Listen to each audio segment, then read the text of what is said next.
Hello 11th class students. आज के topic में आज के लेक्चर में कुछ हम टॉपिक करेंगे, जैसे कि the electron transport, splitting of water, cyclic and non cyclic photophosphorylation and chemiosmotic hypothesis.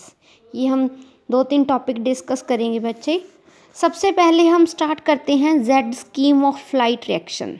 ठीक है जी। लास्ट लेक्चर में हमने जो हमारी ऑनलाइन क्लास थी उसमें हमने फ़ोटो सिस्टम 1 के बारे में पढ़ा था, फ़ोटो सिस्टम 2 के बारे में पढ़ा था। तो ये पहले डिस्कवर हुआ था और ये बाद में डिस्कवर हुआ था, इसीलिए ये 1 और 2 ऐसे नाम दिए गए हैं। Z scheme of light reaction, तो बच्चे इसको 2-3 क्वेश्चन अराइज होते हैं। जेड स्कीम क्यों बोला गया है, ये साइक्लिक है या नॉन साइक्लिक है, कैसी है ये, ठीक है, क्योंकि ये इसका प्रॉपर साइकिल तो नहीं बन रहा। ठीक है जी। सबसे पहले क्या है, जो सनलाइट है, ठीक है जी, सन से सनलाइट आती है, और जो ये है बच्चे LHC, ये हमारा जो टॉपिक है उसी के रिगार्डिंग है। इलेक्ट्रॉन ट्रांसपोर्ट, कैसे इलेक्ट्रॉन ट्रांसपोर्ट होते हैं, ठीक है जी। ये लाइट हार्वेस्टिंग कॉम्प्लेक्स है, मींस कोई ना कोई यहाँ पे एक क्लोरोफिल प्रेजेंट है। ये जो लाइट हार्वेस्टिंग कॉम्प्लेक्स है बच्चे, ये सन रेज को ऑब्जर्व करता है एट द 680 नैनोमीटर, ठीक है जी, 6 नैनोमीटर वेवलेंथ पे ऑब्जॉर्ब करता है। इसके बाद क्या होता है बच्चे, इलेक्ट्रॉन एक्साइट होते हैं, ठीक है जी। इलेक्ट्रॉन एक्साइट होंगे तो किसकी तरफ जाएंगे, इलेक्ट्रॉन एक्सेप्टर की तरफ। इलेक्ट्रॉन एक्सेप्टर क्या करेगा, ये इलेक्ट्रॉन्स को एक्सेप्ट कर लेगा। तो बेसिकली इनको बच्चे इलेक्ट्रॉन्स मिलते कहाँ से हैं, H2 है, जो H2 की स्प्लिटिंग होती है। स्प्लिटिंग होने के बाद इलेक्ट्रॉन्स भी मिलते हैं, हाइड्रोजन के मॉलिक्यूल्स भी मिलते हैं, ऑक्सीजन के मॉलिक्यूल्स भी मिलते हैं, लेकिन हमने एक्साइट क्या करवाना है, इलेक्ट्रॉन्स। तो ये बच्चे यहाँ से इलेक्ट्रॉन्स लेके इलेक्ट्रॉन एक्सेप्टर इसको एक्सेप्ट कर लेगा। इसके बाद इलेक्ट्रॉन एक्सेप्टर कहाँ भेजेगा, इलेक्ट्रॉन ट्रांसपोर्ट सिस्टम के थ्रू LHC, नेक्स्ट क्लोरोफिल, जो बच्चे फोटो सिस्टम 1 का है, जो 700 नैनोमीटर पर लाइट को ऑब्जर्व करता है। ये जो बीच में है इलेक्ट्रॉन ट्रांसपोर्ट सिस्टम, ये किसका बना होता है बच्चे, साइटोक्रोम्स का। ठीक है, आप जब NCERT बुक रीड करोगे तो वहाँ पर आएगा ये जो इलेक्ट्रॉन ट्रांसपोर्ट सिस्टम है कंसिस्टिंग ऑफ साइटोक्रोम्स। तो साइटोक्रोम्स क्या होता है बच्चे, जिसमें एक हीम ग्रुप होता है, हीम ग्रुप के साथ कुछ प्रोटीन्स होते हैं। हीम ग्रुप क्या होता है, हीम ग्रुप एक ऐसा ग्रुप है जिसके सेंटर में Fe के आयंस होते हैं, ठीक है जी। तो इलेक्ट्रॉन ट्रांसपोर्ट सिस्टम के थ्रू जब LHC में जाएंगे तो बच्चे यहाँ पर एक क्या बनेगा, ADP है, ठीक है जी। ADP के साथ जब इनऑर्गेनिक फॉस्फेट अटैच होगा तो वो किस में कन्वर्ट हो जाएगा, ATP में, अडीनो ट्राइफॉस्फेट में। अडीनो डाइफॉस्फेट के साथ जब एक फॉस्फेट अटैच होगा तो क्या बन जाएगा, अडीनो ट्राइफॉस्फेट। तो ये जहाँ पर क्या बन गया, ATP बन गया। इसके बाद यहाँ तक पहुँच गए हम, यहाँ पर हमारे इलेक्ट्रॉन्स आ गए। कहाँ से घूम के आए ये बच्चे, यहाँ से यहाँ गए, इसके बाद यहाँ आ गए। और ये कब एक्साइट होंगे, जब लाइट एनर्जी इन पर पड़ेगी एट द 700 नैनोमीटर, तो ये अब्जॉर्ब करके इलेक्ट्रॉन को एक्साइट करेंगे। किसके पास जाएंगे, इलेक्ट्रॉन एक्सेप्टर के पास, जो फोटो सिस्टम 1 का है। तो यहाँ पर क्या होगा, जो NADP पॉजिटिव है वो किस में कन्वर्ट हो जाएगा, NADPH में, ठीक है जी। इसका जो फोटो सिस्टम 1 का है वो किस में इन्वॉल्व होता है, NADPH बनाने में, और जो फोटो सिस्टम 2 है वो क्या बनाता है, किस में हेल्प करता है, ATP में। ये क्या है बच्चे, ये ATP NADPH ऐसे सब्सटेंस हैं जो हमारे इंटरनल मैकेनिज्म होते हैं, प्लांट्स में मैकेनिज्म होते हैं, उनमें ये एनर्जी प्रोवाइड करते हैं, ठीक है जी। अगर हम बच्चे फॉलो करें, इलेक्ट्रॉन्स यहाँ पहुँचे, इसके बाद यहाँ, और ये देखो कौन सी शेप बन रही है अल्फ़ाबेट्स की, येड। इसीलिए इसको बोला गया है Z scheme of light reaction. Light की प्रेजेंस में हो रहे हैं, जेड स्कीम बन रही है इनकी, और हमें क्या मिल रहा है इनसे, एटीपी एंड एनएडीपीएच। ठीक है जी, ये हो गया बच्चे हमारा complete Z scheme of light reaction. Next है जी सप्लिटिंग ऑफ वाटर। यही थी बच्चे, ये यहाँ पर 2 मॉलिक्यूल्स लिए गए हैं, लेकिन हम यहाँ पर एक मॉलिक्यूल से कर रहे थे। अगर हमारे पास एक मॉलिक्यूल है तो 2 इलेक्ट्रॉन्स मिलेंगे, अगर 2 मॉलिक्यूल्स हैं तो यहाँ पर हमें 4 इलेक्ट्रॉन्स मिलते हैं, 4 हाइड्रोजन मिलेंगे और O2 मिलेगी। ठीक है जी, सप्लिटिंग की वाटर की आपको आती ही है। हाँ जी, नेक्स्ट है cyclic and non cyclic photophosphorylation.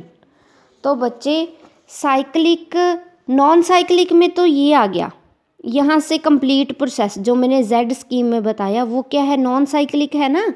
यहाँ से इलेक्ट्रॉन चले गए और यहाँ तक प्रोसेस कंप्लीट होने तक वापस तो नहीं आए ना इलेक्ट्रॉन्स। ठीक है, तो ये कौन सा हो गया बच्चे, नॉन साइक्लिक। साइक्लिक मैं समझाती हूँ आपको, साइक्लिक में क्या होता है,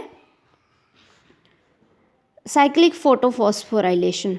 बच्चे सबसे पहले मैं आपको फोटोफॉस्फोराइलेशन बता दूँ क्या होती है। जो एटीपी की सिंथेसाइज होता है, एटीपी बनता है, उसे हम बोल देते हैं फोटोफॉस्फोराइलेशन। ठीक है जी, photo in the presence of light, phosphorylation मतलब एटीपी का बनना। ठीक है जी, साइक्लिक फोटोफॉस्फोराइलेशन कौन सी है, इसमें आएगा बच्चे क्लोरोफिल P700 नैनोमीटर पर जब लाइट को ऑब्जर्व करेंगे तो इलेक्ट्रॉन्स कहाँ चले जाते हैं, एक्साइट होके इलेक्ट्रॉन एक्सेप्टर के पास, फोटो सिस्टम 1 के पास। तो वैसे क्या होता था, NADP पॉजिटिव NADPH के पास चला जाता था, लेकिन साइक्लिक में क्या होगा, जो यहाँ तक इलेक्ट्रॉन्स पहुँचेंगे वो वापस आ जाएंगे किसके पास, इलेक्ट्रॉन ट्रांसपोर्ट सिस्टम के पास बैक आ जाते हैं, जो क्या बनाता है, अगेन एटीपी बनाता है और फिर इसके पास आ जाएंगे इलेक्ट्रॉन्स। ऐसे इनका जो सर्कल चलता है वो है साइक्लिक फोटोफॉस्फोराइलेशन।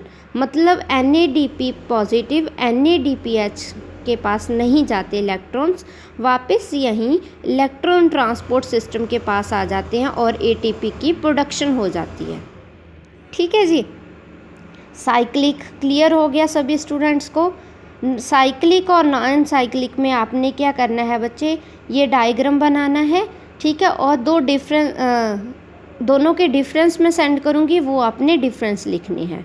ठीक है, इसमें जो हमने पहले जेड स्कीम वाला किया था, इसमें आपने 2-3 मेन टॉपिक्स, कहाँ से इलेक्ट्रॉन्स किसकी तरफ जाते हैं, एक साइकिल फॉर्म में बना लेना आप। ठीक है जी, अगर आप डायग्राम को ही अच्छे तरीके से बनाओगे, वहीं पर शो कर दोगे, तो पॉइंट्स लिखने की कोई ज़रूरत नहीं है। ठीक है जी, नेक्स्ट है बच्चों कीमियोऑस्मोटिक हाइपोथेसिस। कीमियोऑस्मोटिक हाइपोथेसिस में क्या होता है, इसमें मेन बच्चे आएंगे 3 पॉइंट्स, वो तीनों पॉइंट्स आपने नोट करने हैं अपनी नोट्स में, और साथ में ये डायग्राम ड्रॉ करना है। वैसे बच्चे अगर जिस बच्चे ने जेड स्कीम अच्छे से समझ लिया, उसको पूरा ये चैप्टर ही क्लियर हो जाएगा।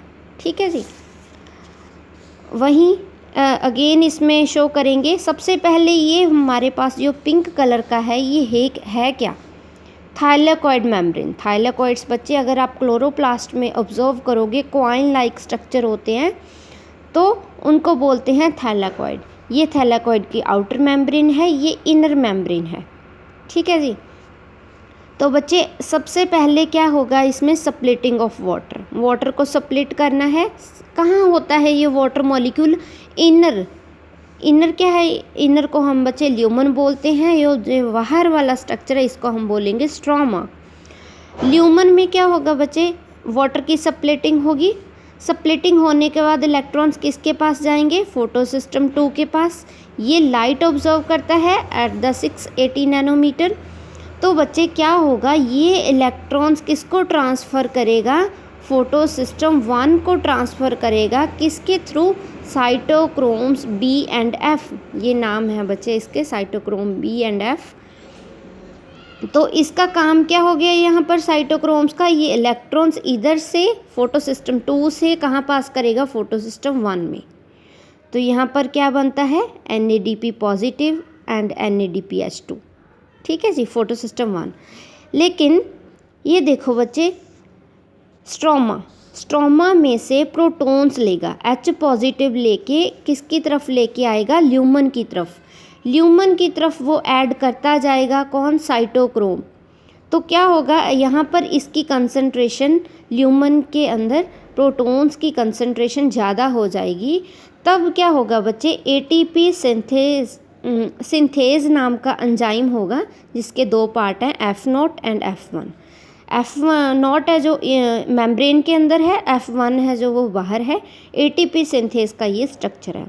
तो जब इनके अंदर प्रोटॉन्स की कंसंट्रेशन ज़्यादा हो जाएगी तो वो बाहर निकलने स्टार्ट हो जाएंगे। प्लस ATP सिंथेज क्या करेगा, ADP को प्लस फॉस्फेट, इनऑर्गेनिक फॉस्फेट किस में कन्वर्ट कर देगा जी, ATP में।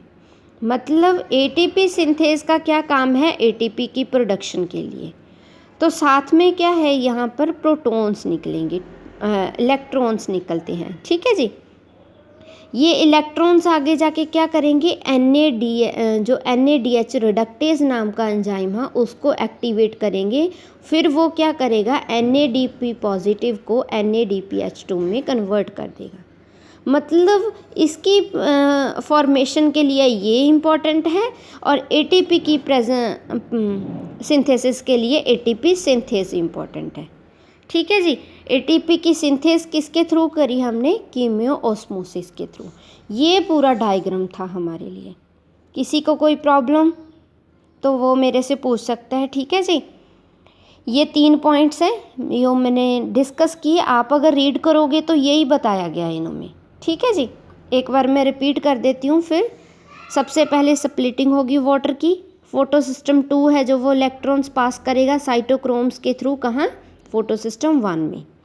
तो अगर एक दूसरा काम कौन सा है साइटोक्रोम्स का, ये जो प्रोटॉन्स की स्ट्रोमा में कंसंट्रेशन है वो कम कर देगा, और जो ल्यूमन है उसकी कंसंट्रेशन ज़्यादा कर देगा। जब इसमें ज़्यादा हो जाएगी तो ATP सिंथेस को एक्टिवेट कर देगा, एक्टिवेट करके ATP की सिंथेसिस हो जाएगी।